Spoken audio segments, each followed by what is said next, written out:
हरे राम हरे कृष्ण। श्रीमद् वाल्मीकि रामायण के अयोध्या कांड के 43वें और 44वें सर्ग की कथा करेंगे। 43वें सर्ग में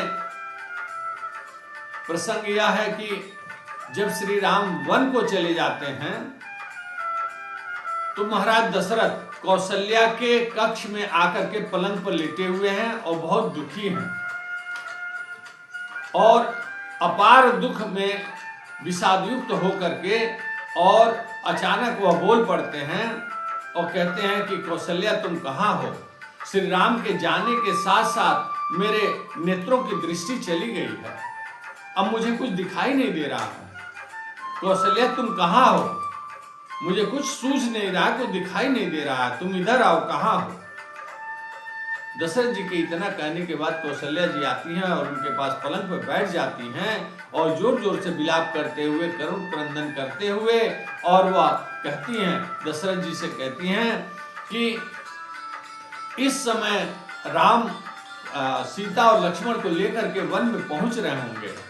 मेरा राम वन में किस प्रकार से वहां रहेगा, किस प्रकार से सोएगा? मेरा राम जो महल में रत्न जड़ित आभूषणों के साथ वह जिसका जीवन गुजरता हो, जो रत्नों में जिसका जीवन गुजरता हो, वह वन में कंद मूल फल खा करके किस प्रकार से वह जीवन यापन करेगा? मेरे राम को भारी कष्ट हो रहा होगा, वन में जो कष्ट हो रहा होगा उससे मेरा हृदय व्यथित हो रहा है। और इस कैकेयी का क्या? कैकेयी ने तो ठीक उसी प्रकार से जिस प्रकार से एक सर्पणी केचुल अपना उतारती है, तो इसने केचुल उतारने से पहले मेरे राम पर इसने विस्ममन कर दिया और उसके बाद से केचुल उतार करके ठीक उसी प्रकार से ये अपने निष्कंटक राज्य को इसने प्राप्त करके और आनंदित हो रही होगी, जिस प्रकार से एक सर्पणी केचुल उतार करके नए जीवन को पाती है और आनंदित होती है। कैकेयी ने हमारे राम के साथ ऐसा जो किया है, इससे मेरा हृदय बहुत व्यथित है, बहुत दुख हो रहा है।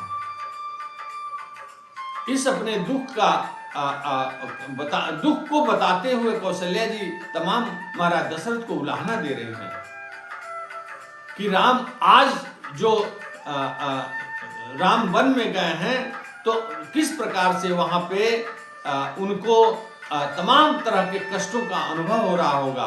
राम ही नहीं, सीता और लक्ष्मण भी कष्टों का अनुभव पा रहे होंगे। उन कष्टों का वर्णन करते हुए कहती हैं कि आज मुझे तो इतना दुख और ग्लानि हो रही है कि जिस प्रकार से ग्रीष्म ऋतु में सूर्य का ताप जो है अत्यधिक ताप होने के कारण मनुष्य सूख जाता है, ठीक उसी प्रकार से मुझे आज ताप का अनुभव हो रहा है। इन्हीं बातों को कहते हुए वह विलाप करती हैं और अपने राम के दुखों का वर्णन कर करके महाराज दशरथ को उलाहना दे रहे हैं। जोर जोर से विलाप करने के कारण सुमित्रा जी 44वें सर्ग में सुमित्रा जी द्वारा माता कौशल्या को समझाने का पूरा वर्णन है कि किस प्रकार से वो सांत्वना देती हैं, ढाढ़स बताती हैं। वो आती हैं, कौशल्या जी के पास बैठ जाती हैं और कौशल्या जी को समझाते हुए सुमित्रा जी कहती हैं कि देवी, राम जैसे पुत्र के लिए आपको शोक नहीं करना चाहिए। राम जैसा तपोबल और धर्म युक्त जो व्यवहार वाला, दूसरों को सुख देने वाला, दूसरों का कल्याण करने वाला, ऐसे जो व्यक्तित्व का मालिक हो, जो स्वयं प्रभु का प्रभु है, स्वयं वह सूर्य का सूर्य है, चंद्रमा का चंद्रमा है और देवताओं का देवता है, जो पूरे संसार को सुख देने वाला है, ऐसे पुत्र के लिए आपको कतई शोक नहीं करना चाहिए। और समझाते हो कौशल्या जी से कहती हैं कि बहन, राम तो वह हैं जिनके पास अपना उनका जो है बल है, स्वयं वह गजराज के समान चलने वाले धीर वीर पुरुष हैं। वह जिस प्रकार से महल में रहते थे, ठीक उसी प्रकार से वन में भी निडर होकर के रहेंगे। और इतना ही नहीं, जब उन्होंने तिमिध्वज के पुत्र सुबाहु को मारा था तो उस समय विश्वामित्र जी प्रसन्न होकर के उनको तमाम दिव्यास्त्र उनको प्रदान किए थे। वो सभी दिव्यास्त्र श्री राम के साथ हैं। तो ऐसे में बहन आपको जरा भी चिंता करने की जरूरत नहीं है, क्योंकि श्री राम इस समय दिव्यास्त्रों को अपने साथ लिए हुए हैं। और वह श्री राम जो दूसरों को सुख पहुंचाने वाले हैं, ऐसा श्री राम जो स्वयं निडर हो, जो स्वयं वीर हो, ऐसे श्री राम के लिए आपको चिंता करने की बात नहीं है। और देखना बहन, समय नहीं बीतेगा कि आपको देखते देखते वह समय आ जाएगा कि राम लक्ष्मण और सीता को लेकर के इसी अयोध्या में आएंगे।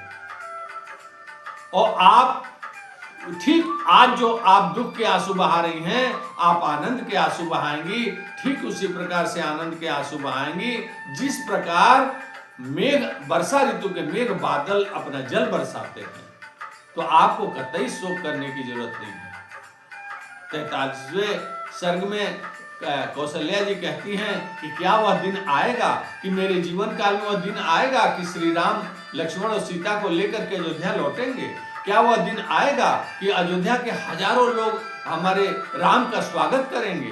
क्या वह दिन आएगा कि अयोध्या में के जो ब्राह्मणों की कन्याएं हैं वह देवताओं पर फल और फूल चढ़ाएंगी और पूरे अयोध्या की परिक्रमा करेंगी? क्या ये सब दिन हमें देखने को मिलेगा? उसी पर 44वें सर्ग में सुमित्रा जी कहती हैं कि हाँ बहन, देखना एक दिन वह आएगा कि जब श्री राम लक्ष्मण और सीता को लेकर के अयोध्या आएंगे, सारे नगरवासी उनका स्वागत करेंगे, सभी नगरवासी उनको राज सिंहासन पर अभिषिक्त करेंगे। वह दिन आएगा और आपके ये जो दुख के आंसू हैं, अब आपको दुख के आंसू नहीं बहाना चाहिए। वह दिन आएगा कि जब आपके सुख के आंसू, आनंद के आंसू आपके निकलेंगे, जब श्री राम लौट करके आएंगे। इसी प्रकार से वो ढाढ़स बंधाते हुए जब सांत्वना देती हैं और कहती हैं कि बहन, एक दिन देखना जब श्री राम आएंगे तो अपने कोमल कोमल हाथों से आपके चरण को जब दबाएंगे तो कितना आपको आनंद आएगा और कितना आनंद सुखी अनुभव आप करेंगी। तो आप उस दिन का इंतजार करिए और व्यर्थ के आप रोना धोना बंद करिए, आंसू बहाना बंद करिए। सुमित्रा जी जब इस प्रकार से उनको समझाती हैं, ढाढ़स बढ़ाती हैं, तब कौशल्या जी चुप हो जाती हैं और उनको थोड़ा सा सांत्वना महसूस होता है और वो रोना धोना बंद कर देती हैं, विलाप करना बंद कर देती हैं। 44वां सर्ग यहीं समाप्त हो जाता है। अगली कथा हम 45वें सर्ग की करेंगे। हरे राम हरे कृष्ण।